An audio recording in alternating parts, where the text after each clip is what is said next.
अगर आपने हमारा चैनल सब्सक्राइब नहीं किया है तो सामने सब्सक्राइब का बटन दिख रहा है, प्लीज सब्सक्राइब करें और उसके साथ ही नोटिफिकेशन बेल आ रहा है उसे भी क्लिक करें ताकि तुरंत नोटिफिकेशन आ जाए जो वीडियो हम अपलोड करें।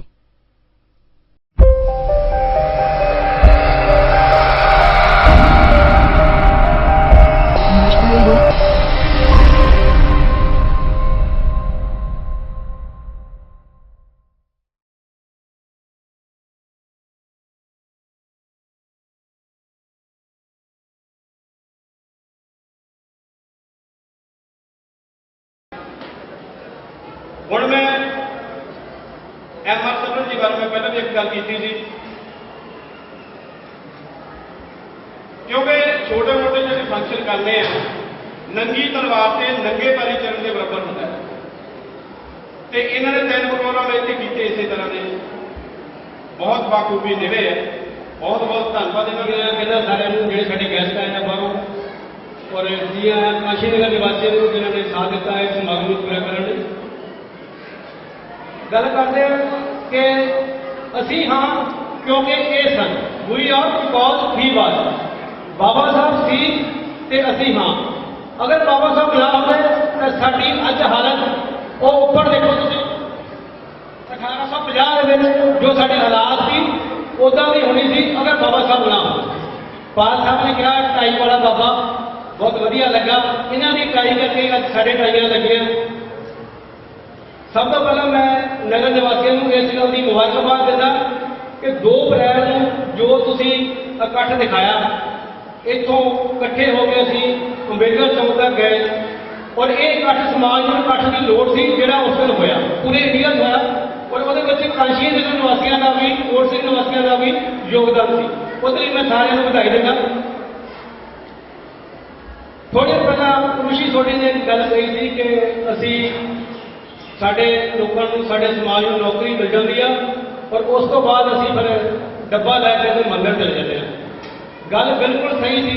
जो एजुकेशन लैनी है पहली क्लास तो लैके 10वीं तक सानू फ्री किताबां मिलदियां स्कूल के बच्चे पढ़ते हैं वो सिर्फ फ्री मिलदियां रिजर्वेशन करके बाबा साहब कर।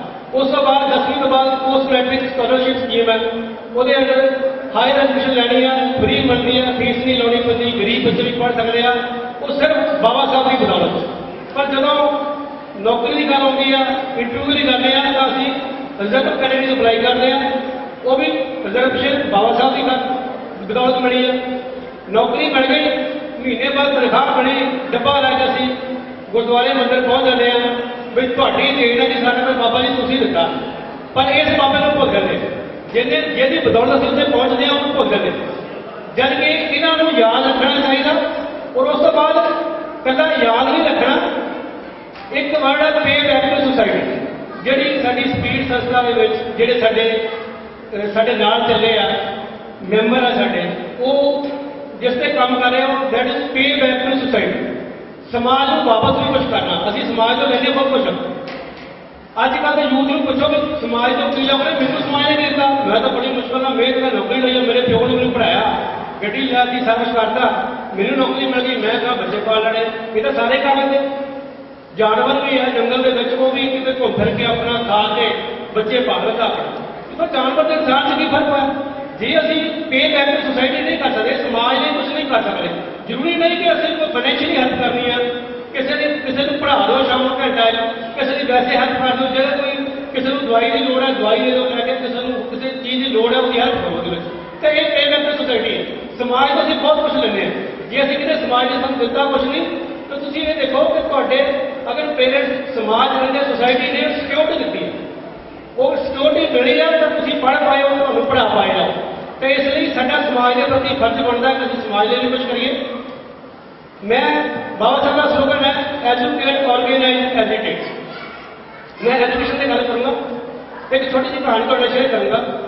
एक कोले की खान सी पुरानी खान सी लोग काम करते थे मजदूर होते वो नवी जगह किसी और बंदे भेज दी गई जो सेठ आया उन्हें देखा घूम के कि अंधेरा बहुत है इतने क्यों ना इतने लाइट लगवा दी जाए। अगले दिन लाइटा लगा दी अंदर खान के अंदर वो जो लाइटा लगा उस समय तो हड़ताल हो गई मजदूर सारे हड़ताल चले गए वो कहते मैं तो लाइट लवाई हस्पताल से क्यों चले गए? वो जो लाइट लवाई मजदूरों को पता लगा कि इन्नी खस्ता हालत है खाण की, मतलब उत्थे काम नहीं किया जा सकता। वो एक ही सी कि उन्होंने चानन हो गया, ज्ञान हो गया कि आह चीज़ जी हैगी है ये गलत है, असीं सानूं तो पता नहीं इस जो असीं बच्चों को पढ़ावांगे वो अपने आप को ज्ञान हो जाएगा कि किहड़ी चीज़ माड़ी है किहड़ी चंगी है, समाज ने की सानूं कहना, असीं समाज को की लैणा, की असीं समाज को वापस करना। तो इस करके एजुकेशन की बहुत जरूरत है। मैं हमेशा इतने एजुकेशन की गल नहीं करता भी बच्चों को जरूर पढ़ाओ, चाहे थोड़ा करो थोड़ा, लेकिन बच्चों को पढ़ाओ, बच्चों को खाण थोड़ा तो कोई गल नहीं, वो नहीं पढ़ जाना, लेकिन बच्चों को पढ़ाओ जरूर। ये बहुत जरूरी है। एजुकेशन जो एजुकेशन आ जाएगी बच्चों को पढ़ लिख जाएंगे, अपना भरा भरा बिल्कुल अपने आप जो वो समझ जाएंगे कि की कितने गलत है कितने सही। बाबा साहब नारी मुक्ति के दाता, औरत की हालत संविधान तो पहला बहुत माड़ी सी। मैं वो शब्द नहीं कहने चाहता जो तुम रास्ते लिखे है कि हम पैर की समझे अज जी है, अगर औरत CM बनी, PM बनी, राष्ट्रपति बनी, डायरैक्टर बने हैं, DC लगे हैं, तो सिर्फ बाबा साहब नहीं बोलना। तो असं ये कहते बाबा साहब ने असी वो नारी मुक्ति दाता सी, भारत रत्न बाबा साहब BR अंबेडकर जी नारी मुक्ति दाता भी सी। दूसरा अज असीं थोड़ा जिहा किया कि बहुत सारे इतने मेरे भैन भरा बैठे हैं, बच्चे बैठे जिन्होंने संविधान नहीं देखा, सुनिया तो जरूर संविधान नहीं देखा। असीं कोशिश की है कि वह मॉडल लिया के दिखाने की कि यह संविधान नहीं है, लेकिन वो साडे एक्सीन साहब जसवंत राय जी उन्होंने होर ऐड करता कि वो ओरिजिनल संविधान इतने लैके आए हैं, तुहानूं दिखाउणगे।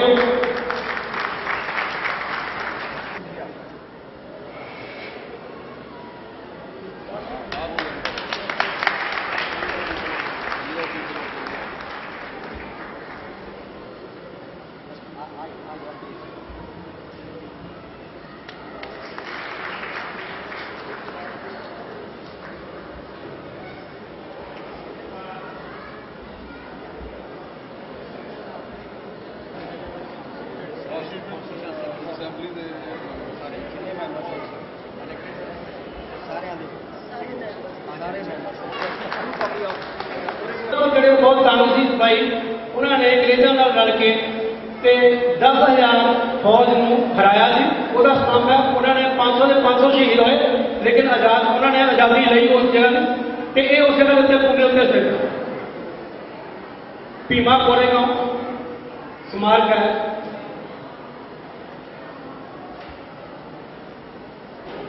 Thank you.